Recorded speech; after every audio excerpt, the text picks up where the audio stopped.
On this episode of Rogue Creators, we're talking about subscription services, right, Loren? Yeah, Apple and Spotify are releasing subscription services. They are shaking up the podcast world. Here we go.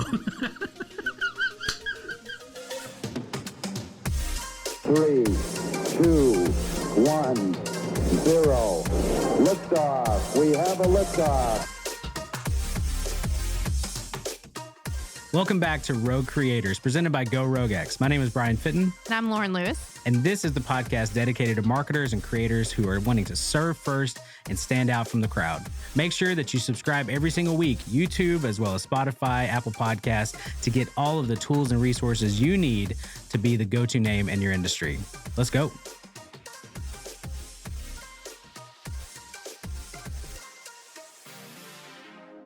Hey, what's up, everybody? Welcome back to another episode of Rogue Creators. My name is Bryan Fittin. I'm here with my awesome co-host. Hey, I'm Loren Lewis. Yes, and today we are going to jump into the new subscription services that Apple is offering, as well as Spotify. So that came out not too long ago. Apple made this big announcement. There's a lot of stuff in this episode. It's going to be good. It's going to be great. Yes, but before we do that, we like to start off with something fun. What is that, Loren? We like to start off each episode with what are you obsessed with this week? So, Bryan, tell me, what are you obsessed with? Okay, here's the deal. I love Rage Against the Machine. Do you guys know the band? Yes. Okay. What? Why are you... Any music I bring up, Loren, you just need to appreciate. Because then it's going to be like, I watched a documentary for 12 hours on the lead singer and their demise. Zach De La Rocha? Yes. Absolutely. I did not watch the documentary. I watched a bunch of YouTube videos of it. Yep, there we go. But I had tickets this summer to go see them. I've always wanted to see them. You were really excited. I was so excited. I have not been that excited to see a band because they broke up, got back together kind of, and then basically went on hiatus as well. And so I was really excited to go see them, but that's okay. They're postponing it till next year. That's okay. But yeah, it was just kind of crazy. I'm just kind of into their history and stuff. I've always liked their music, a very like political motivated type music as well. And so, but just to hear their stories, and it's very interesting. So if you like a band that's not just fluff, like actually has like good, what?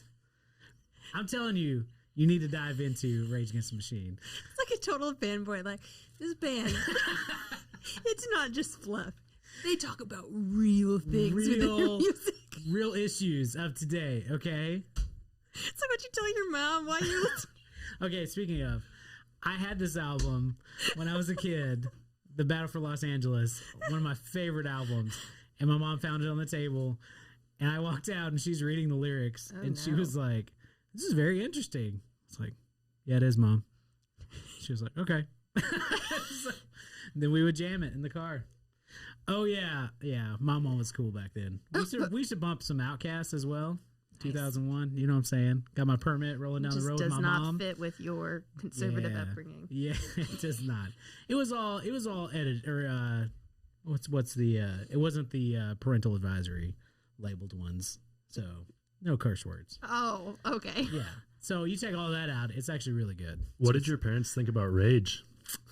I don't know that my mom really, she just kind of sat in the passenger seat and read her book as I drove, and we're jamming to Testify, and you know, quite a few. It was interesting. Wow, this is taking a wrong turn. Anyway, Loren, what are you obsessed with this week? Well, this is a sharp turn. So I am obsessed with an account called Big Little Feelings. It is two women's Instagram account. They are child therapists, and they have really like pushed basically content for moms of kids that are about 1 to 6, and basically teaching and educating on like tantrums particularly is what their big thing is, on how to handle conflict with your child and how to deal with their emotions. And this account is just really fascinating because I think it's so hard to ride the line of like where it comes across as shame. Like you're a terrible parent because you yelled at your child and you did all these things and you've damaged your child for life. Oh yeah. Yeah, of course. But then they're on the other side, it's just like all rainbows and everything. They ride that middle line really well, and have like some of the things like just quick tips that they give. I mean, it's just like a sentence literally. I've implemented in my home and it works. And that's what's crazy. That's where I got the advice to try the Passy Fairy. And that totally worked. My child Passy Fairy. threw his passies into the backyard for the Passy Fairy and was done. That is to awesome. the point that a week later he found a passy underneath his bed and he ran to the backyard and chucked it out there. They're miracle workers. Anyways, it's just a really positive account. I've really enjoyed following their content, and their videos are just really educating, but also uplifting. She's very real about like what parenting has been like in 2020. Oh yeah, and even like body image with moms and all that kind of stuff. So it's been a really great account. If you are a young parent, I really suggest you follow them. Big Little Feelings. Absolutely. That's awesome. I'll check it out. Yes, it's just as uplifting as Rage Against the Machine. Yes, fight the power. You know what I'm saying, kids? Everybody out there, play Rage just on repeat for your kids. Yeah. And the Passy Fairy. I love it. Hey, make sure you guys let us know what you're obsessed with as well. We always like to do that because, again, learning about new accounts to follow, new TV shows, movies, whatever it is, or bands from the 90s that you need to get back into. Absolutely. And see them on tour. Tom Morello, kills it. There's a masterclass from Tom Morello, too. Jacob knows. Thanks, Jacob. I do know. I'm a masterclass subscriber. Follow me for your masterclass discount code. This episode is not sponsored by Masterclass, but it could be. Masterclass, let us know. All right. Anyways. We are jumping into podcast subscriptions because there is a lot going on in the podcasting world, and we covered a little bit of this in our In the Know episode for May, but we thought we'd dive a little bit deeper into the subscription services, what is being offered, what is free and freemium and paid content, what is that? What is that all about? And also how these platforms are battling it out, essentially, for you and listeners to be on their platform. And so it's very interesting stuff. So, Loren, kick us off here. All right, we're going to start with Apple. So I'm going to read a quote from Apple itself to kind of give you an overview of what the program actually is. So starting in May this month, listeners in more than 170 countries and regions can sign up for premium subscriptions that include a variety of benefits curated by creators, such as ad-free listening, access to additional content, and early or exclusive access to new series.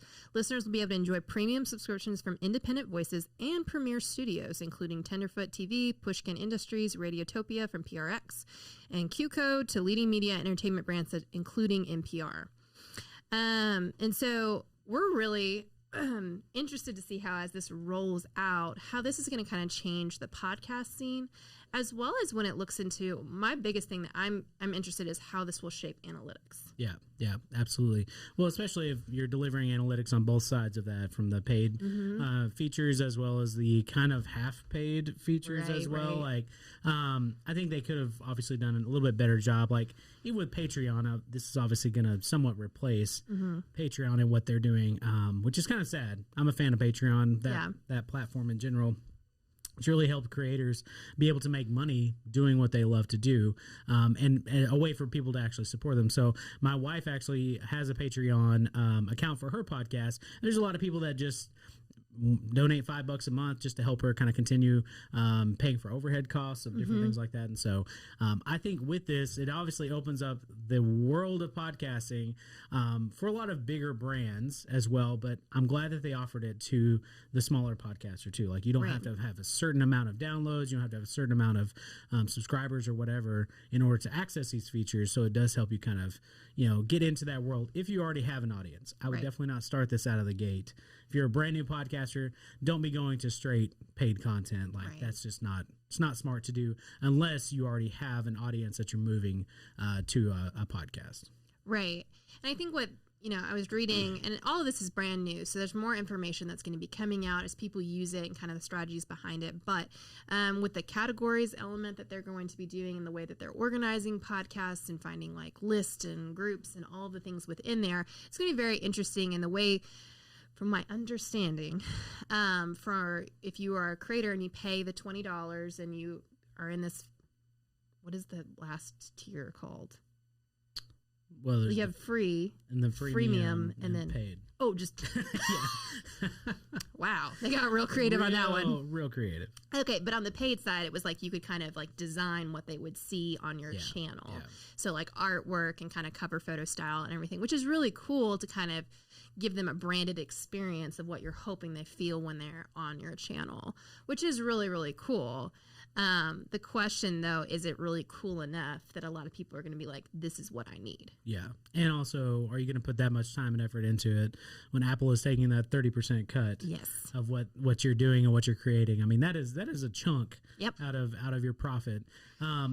And then also, I mean, Stitcher specifically, which is owned by SiriusXM, they've been doing this for a while, and it's basically ad-free, or they'll launch a specific show, with being like a serial or a season type show, that you can pay for to get access to. But it's just their Stitcher Premium, and you get access to all of these. It's not specific and individual channels, and so I think again, like, they are trying to create, replace the Patreon movements, replace like the paid content for being able to have it all in one platform.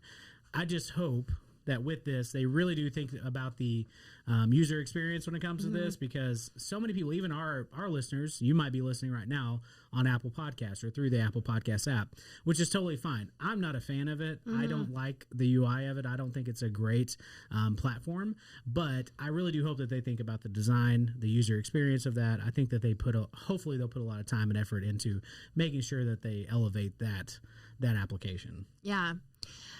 So for me, one of the things I'm also really excited with kind of forcing some of these creators into these tiers, it does push a creativity in podcasts to really think about not just a podcast, but a show.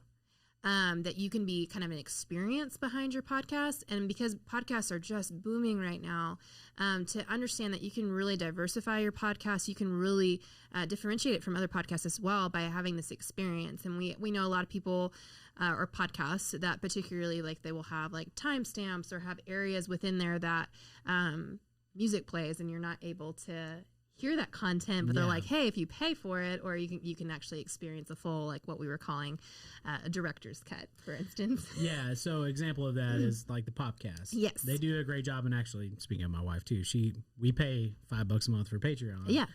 To be able to access the show early, be able to hear kind of the director's cut, the behind the scenes as well, because it is interesting. You're like listening to a podcast and all of a sudden it starts playing music, and then all of a sudden they come back in. You really do. There's a FOMO aspect of it that you're like, what in the world did they talk about? I really want to know. And it was obviously hilarious or whatever. We should do that. We should probably bleep out a lot of things that I say. Probably already. In general. Would you guys pay? to hear? No, you probably wouldn't. Yeah. That's okay. But I think it's... No, go. I've got a whole file full of bloopers we could put out there for paid content. Oh man, there we go. Woo. Local podcast host gets no. I think there are so many podcasts out there that have such a plethora of things that they could do within this. And so I think it will allow people to get a little bit more creative, because a lot of people, it is like, I just don't want to start a Patreon. Yeah. And so this kind of feels like it's already under the same umbrella. It makes it a little bit easier to do so. Now, again, like we said, the downside, you have to pay $20 a year, and then Apple's going to take 30% of your profit. Yeah. Which is high. That's super high. Yeah. And again, it's the Patreon experience. If you've ever subscribed through Patreon, it's not a great listening experience. Like, you have to go through their app. You have to play. There's not a lot of playback features either, because they're basically just uploading the MP3 into this forum style of feed, and it's just not a great experience. And so it wasn't necessarily designed for that. But I feel bad because they have not caught up with the big dogs. Oh, which is crazy. This. Yeah. But in general, I think it could be a better, again, if Apple pays attention to this, they can make a great user experience out of it. And I think it could be something that actually changes the game and also allows you to get paid, which is nice. Get paid. Get paid, son. You know what I'm saying? Come on now. So, competitor Spotify is also released a subscription announcement. And theirs is a little bit different, but kind of on the similar vein. And Spotify, I found this quote. They have been very much investing into the podcasting scene. And so I found this quote, which kind of proves that. In reporting Q4 results, Spotify said 20% of its total user base engaged with podcast content in the quarter. In addition, podcast consumption hours in Q4 nearly doubled year over year, according to the audio streamer. Spotify kicked off its podcast growth initiative in early 2019, buying podcast studios Gimlet Media and Parcast, along with podcast self-publishing platform Anchor.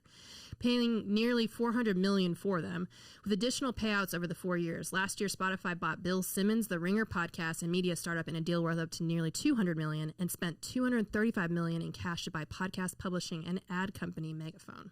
Man, they're going all in. They really are. And so I think when you see things, it's kind of easy to kind of glaze over on all those numbers. But what the thing is that showing that Spotify is really going to be investing in podcasting, and they're taking it very, very seriously. And so podcasters, you need to perk up and realize that Spotify is probably worth paying attention to get your podcast going, especially since they're going to start investing in video podcasts as well. Yeah. Yeah. So I love Spotify. Yeah. I love the experience on Spotify. I love listening to music on Spotify. I'm paying, even though I have Apple Music included for free, I would still rather pay my $10 a month and use Spotify. I've also listened to Spotify podcasts, which has been fine, but that's not where my brain goes for podcasts necessarily, even though they do make it easy searching. I mean, if you're not on Spotify, you definitely should be. Submit your feed right now to Spotify. Oh, my goodness. Because it's super easy to find a podcast in their search engine. The downside of this is Anchor. I'm just not an Anchor fan, just because it's an easy way. If you are starting out, you're like, I want to get into podcasts. It's just something as fun, passion project, whatever. Absolutely use Anchor. Totally fine. Free podcast hosting, all of that.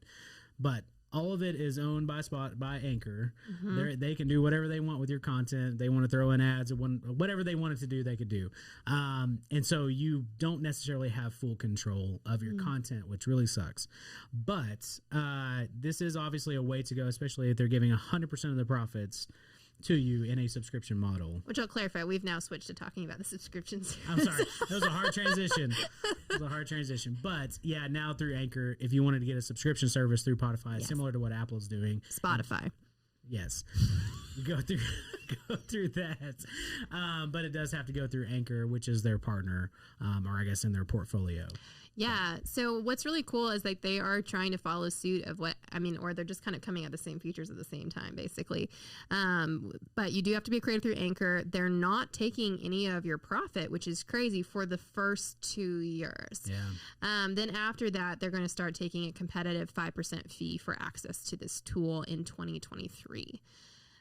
So it's kind of a bold move in their part to say, to Apple, like, no, you can come over here. But the downside is that you have to host through Anchor. And I feel like that's just going to be a poor move on their part. Yeah, because, again, you're not getting big brands. You're getting all the small guys, which the small guys... Spotify bought them. Bought who? Well, I'm saying they've been buying all these. Well, if they buy your podcast, you could be the next Joe Rogan. Go Rogan. We've talked about this before. The Go Rogan podcast. Or the Joe Rogan. No. I'm sorry, I couldn't help myself. All right, but yeah, if you're getting acquired by Spotify, you're not listening to our podcast. I'm so sorry. Hey, Joe, if you're out there, we love you, buddy. Oh my word. But I will say this. I mean, it is appealing, and that's where I don't want this to happen. But Apple is creating more of a premium brand, and Spotify is kind of lower end. Yeah. And I hate that because I view Spotify as such a premium brand product already that. Yeah, especially even with Gimlet. A big fan of Gimlet Media and what they've done. And it's just one of those things, again, you just kind of have to find your lane. Now, we talk about this all the time. If you are in the marketing space, you're a B2B, serving a lot of clients and stuff in that area, this is not even important to you. You would not be charging necessarily your clients or listeners to get your content, unless you're doing some very educational stuff. If you're trying to obviously create more of a brand around your company, that's totally fine. But our goal is to obviously help you get people on your podcast that would help build your company, build your brand, and influence your audience, that type of thing. And that's just a completely different model than what we're talking about today. Oh, for sure. I could see a lot of value in some speakers and authors doing exclusive content through this kind of tier system, for sure. Yeah. But it is really interesting. Now, what I will say with Spotify, and this is where there's kind of, to me, I can kind of see what they're doing a little bit, is that they are releasing Project Boombox, which we've talked about in a previous episode, where they will probably be able to place Spotify players within Facebook while you're scrolling. Yeah. And so, if they're already here, owning a lot of the podcast space, have a subscription service. Then you can also put your podcast on Facebook. You know, they're going to just continue to go through Instagram. You can, you know, share your podcast so easily. All of a sudden, it's kind of hard not to work with Spotify. Yeah, absolutely. And so I think there are areas where Spotify is going to dominate, but I would agree with you that Apple is going to still be more premium. And Apple has always had that cool factor that is what's keeping them where people will spend thousands and thousands of dollars on a purple phone. You know what I mean? That's true. Yeah. There's layers and deep tracks there. So we would like to know what your thoughts are, though, on all these subscription models. If you're going to be doing it, if there are podcasts that you're already following that you pay for extra content.